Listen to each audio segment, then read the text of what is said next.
தேசம் அகில இந்திய ஆய்வாளர் படையெடுப்பினுடைய அரசியல் விழிப்புணர்வு கலாய்வு கூட்டம் நடைபெற்றுக் கொண்டிருக்கின்றது. இந்த கூட்டத்தினுடைய நோக்கமே ஏறக்குறைய எங்களுடைய நிறுவனர் சாத்தை பாக்யராஜ் அவர்கள் கடந்த 40 ஆண்டு காலமாக பட்டியலின மக்களுக்காக உழைத்து வருகின்றார். அதற்காக ஆரம்பிக்கப்பட்ட இந்த இயக்கம் பல்வேறுபட்ட காலகட்டங்களில் பல்வேறுபட்ட வன்முறை ஒடுக்குமுறைகள்லாம் நிகழ்ந்தபோது பட்டியலின மக்களை காத்த பெருமை இந்த மக்கள் தேச கட்சிக்கு உண்டு. தற்போது தமிழகத்திலே அரசியலில் அது ஆண்ட கட்சியாக இருக்கட்டும், இப்பொழுது ஆளுகின்ற கட்சியாக இருக்கட்டும், ஒரு மிகப்பெரிய தேர்தலில் பணப்பலத்தை உருவாக்கிவிட்டார்கள். அந்த பணப்பலத்தை உடைக்க வேண்டும். அந்த அதிகாரத்திற்கு அவர்கள் வருவதற்காக ஜாதிய மோதல்களை உருவாக்குகின்றார்கள். அதை மக்களிடம் விழிப்புணர்வாக எடுத்து செல்ல வேண்டும் என்ற நோக்கத்தோடு மக்கள் தேச கட்சி செயல்பட்டு கொண்டிருக்கின்றது. தமிழகத்தில் பணபலம் அரசியலில் அதிகமாக வருவதற்கு முன்பு எங்களுடைய நிறுவனர் 1991 திருச்செந்தூர் சட்டமன்ற தொகுதியிலே போட்டியிட்ட போது எங்களுடைய வெற்றி வாய்ப்பு பிரகாசமாக இருந்தது. எங்களுடைய துரதிருஷ்டம் அன்றைய காலகட்டத்தில் முன்னாள் பாரத பிரதமர் ராஜீவ் காந்தி இறப்பு தேர்தலில் மிகப்பெரிய ஒரு மாற்றத்தை உருவாக்கியது. அந்த மாற்றத்தில் உருவாகிய போதும் ஏறக்குறைய 13,000 வாக்குகளுக்கு அதிகமாக சாத்தை பாக்யராஜ் வாங்கினார். மூன்றாவது ஒரு அரசியல் கட்சியாக அப்பொழுது அகில இந்திய திராவிட படையெடுப்பு இருந்தது. அதன் பின்பு 1996 நடைபெற்ற நாடாளுமன்ற தேர்தலிலே திருச்செந்தூர் பாராளுமன்ற பொது தொகுதியிலே போட்டியிட்டு ஏறக்குறைய 48,500 வாக்குகளுக்கு மேல் வாங்கி மூன்றாவது ஒரு மிகப்பெரிய அரசியலில் அகில இந்திய திராவிட படையெடுப்பை மாற்ற முடியாத ஒரு சக்தி என்பதனை நிரூபித்து காட்டினோம். அதன் பின்பு வந்த அனைத்து தேர்தலுமே பணபலம் மிக்க ஒரு அரசியல் தேர்தலாகவே தமிழகத்தில் இருக்கின்றது. இது மக்கள் தேச கட்சியினுடைய குற்றச்சாட்டு அல்ல. நடந்து முடிந்த சட்டமன்ற தேர்தலிலும் கூட தமிழகத்தில் நடைபெற்ற சட்டமன்ற தேர்தலோடு கேரளாவிலும் சட்டமன்ற தேர்தல் நடைபெற்றது.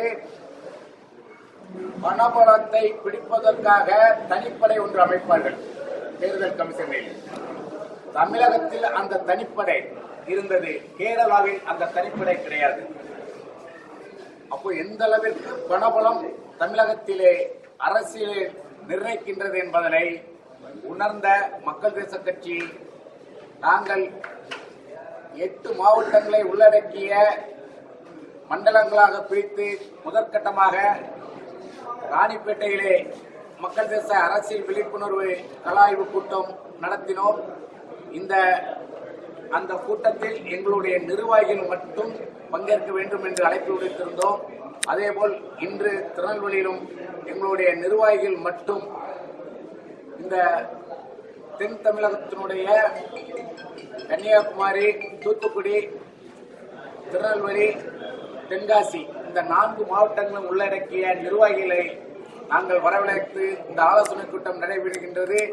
இந்த கூட்டத்தினுடைய முக்கிய நோக்கம் பீகாரிலே ஜாதிய வாரிய கணக்கெடுப்பு நடத்தியது போல் தமிழகத்திலும் ஜாதிய வாரிய கணக்கெடுப்பு நடத்த வேண்டும். தமிழகத்திலே பெரும்பான்மையான மக்களாக இருக்கக்கூடிய வரையறை இனத்திற்கு எங்களுடைய இடஒதுக்கீட்டை 18% உயர்த்தி 25% இடஒதுக்கீடை வழங்க வேண்டும்.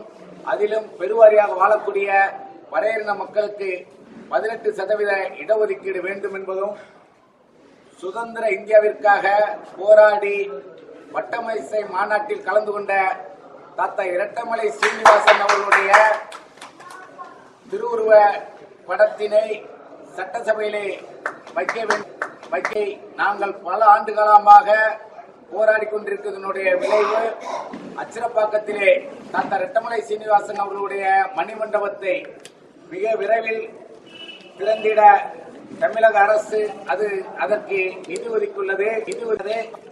ஆனால் தாத்தாவினுடைய திருவுருவப் படத்தை சட்டசபையில் அமைக்கும் வரை மக்கள் தேச கட்சியினுடைய போராட்டங்களும் சரி, வீரியமிகு எழுச்சி போராட்டங்கள் தொடர்ச்சியாக நடக்கும். வருகின்ற நாடாளுமன்றமாக இருக்கட்டும், சட்டமன்ற தேர்தலாக இருக்கட்டும், தமிழகத்திலே பணபலத்தை ஒழிக்கக்கூடிய ஒரு ஆளுமை மிகுந்த கட்சியாக மக்கள் தேச கட்சி மாறும். மேலும் மன்னர்கள் வாழ்ந்த வரலாறு ஒன்று. நான் பிறந்த சாத்தான்குளத்திலே சாத்தான் சாம்பான் என்ற ஒரு மிகப்பெரிய மன்னர் அன்றைய காலகட்டத்திலே மக்களுடைய வளர்ச்சிக்காக விவசாயத்தை குளங்கள் வெட்டி அதிலே தண்ணீரை தேக்கி விவசாயத்தின் மூலமாக மக்களுடைய வளம் செழிக்க ஒரு சிறந்த மன்னராட்சி என்ற அந்த சாத்தான் சாம்பான் அவர்களுக்கு தூத்துக்குடி மாவட்டம் சாத்தான்குளத்திலே விரைவில் மணிமண்டபம் அமைத்திட வேண்டும் என்பது மக்கள் தேச கட்சியினுடைய கோரிக்கையாக இந்த ஆலோசனை கூட்டம் நடைபெற்றுக் கொண்டிருக்கின்றது. மக்களுக்கு தற்போது தமிழகம் முழுவதும் அல்ல, தென் தமிழகத்திலே தொடர்ச்சியாக ஜாதிய வன்முறைகள் இப்பொழுது வரை நடைபெற்றுக் கொண்டிருக்கின்றது. அதற்கு காரணம் அரசாங்கம் அவர்களுடைய வாக்கு வங்கிகளை பலப்படுத்துவதிலே குறியாயிருக்கின்றார்களே தவிர அந்த வன்கொடுமை நிகழ்வுகளை தடுப்பதற்கு இதுவரை எந்த ஒரு சட்ட நடைமுறைகளை பின்பற்றப்படவில்லை. ஏன் இதை சொல்கின்றோம் என்று சொன்னால், பட்டியலின மக்கள் பாதிக்கப்பட்டால் வன்கொடுமை தடுப்பு சட்டம் பேரளவில் இருக்கின்றது. அந்த சட்டத்தை இதுவரை எந்த அரசும் நடைமுறைப்படுத்த தென் தமிழகத்திலே எல்லா மக்களையும் காட்டிலும் பட்டியலின மக்களுடைய வாக்கு வங்கிகள் அதிகம். எங்களுடைய துரதிர்ஷ்டம், பட்டியலினத்துக்காக போராடுகின்றோம் என்று சொல்லக்கூடிய சில அமைப்புகள் அந்த வாழ்கின்ற கட்சியாக இருக்கட்டும், இதற்கு முன்பு ஆண்ட கட்சியாக இருக்கட்டும், அவர்களிடம் சில இயக்கங்கள் விலை போய் நாங்கள் இன்று அந்த கஷ்டத்தை அனுபவிக்கிறோம். நான் ஏற்கனவே சொன்னேன், 1991 இங்க இருக்கக்கூடிய, அதாவது அன்றைய காலகட்டத்தில் கூட்டணி இல்லாமல் தேசிய கட்சியும் இருந்தது, மாநில கட்சியும் இருந்தது. ஆனால் அகில இந்திய ஆயத்திரோட பரவே 3வது இடத்தை பிடித்தது. 96 நாடாளுமன்ற தொகுதியிலும் 3வது இடத்தை பிடித்தோம். ஏன்னா அப்போ பட்டியலினத்து மக்களை நாங்க அடகு வைக்கல. இப்போ உள்ள சில இயக்கங்கள் பட்டியலினத்து மக்களை அடகு வைக்கிறதுனால இன்னைக்கு வர எங்களுடைய வன்கொடுமைகள் அதிகமாயிட்டே. எனக்கு என் இனமா தேசியமானு பார்க்கும்போது எங்களுக்கு முதற்கட்டமா தேசியம் எங்களுக்கு தெரியுது. அந்த தேசியத்தை இப்போது ஆளக்கூடிய பாரதிய ஜனதா அதிகாரத்திற்காக மக்களை பிரித்தாளும் சூழ்ச்சியில திராவிட கட்சிகளை விட அதிகமா விஷமத்தை பரப்புறது பாரதிய ஜனதா கட்சி. அதனால அந்த பாரதிய ஜனதா கட்சி ஆட்சிக்கு வரக்கூடாது என்பது மக்கள் தேச கட்சி அகில இந்திய ஆட்சியாளர் பரவேனுடைய நோக்கம். அதான் சொல்ற பிரித்தாளும் சூழ்ச்சி எங்களுடைய பட்டியலினத்து மக்களுக்கு எங்களுடைய வாழ்வாதாரத்தை பெருக்கிறதுக்காக உங்க எந்த ஒரு விஷயத்தை இதுவரை முன்னெடுத்ததில்லை. எங்க சகோதரத்துவ இனத்துல ஒரு 2-3 பிரிவுகளை ஒன்றிணைத்து அதை நாங்கள் தேவேந்திர குலமாக மாற்றிவிட்டோம் அப்படின்னு சொல்றதுனால எனக்கு நிகழ்ந்த வன்கொடுமையோ, நான் பொருளாதார ரீதியாக இழந்த என்னுடைய பொருளாதாரத்தையோ அல்லது எனக்கு வழங்கக்கூடிய இடஒதுக்கீடு என்பது பட்டியலினத்துக்காக மட்டுமல்ல, இந்தியாவில் அனைத்து மக்களுக்கும் அந்த இடஒதுக்கீடு இருக்கு. ஆனா அந்த இடஒதுக்கீட பட்டியலினத்து மக்களுக்கு மட்டும் இன்று வரை சரியாக நிரப்பப்படல. அதே தான் பாரதிய ஜனதாவும் பின்பற்றுது. ஆனாலும் என் மக்களை பிரிச்சு இப்படி தேவேந்திர குலம் சொல்லிட்டதுனால அந்த மக்களுடைய ஆதரவு ஓட்ட வாங்கிடலாங்கிறதுக்காகத்தான் அந்த அறிவு.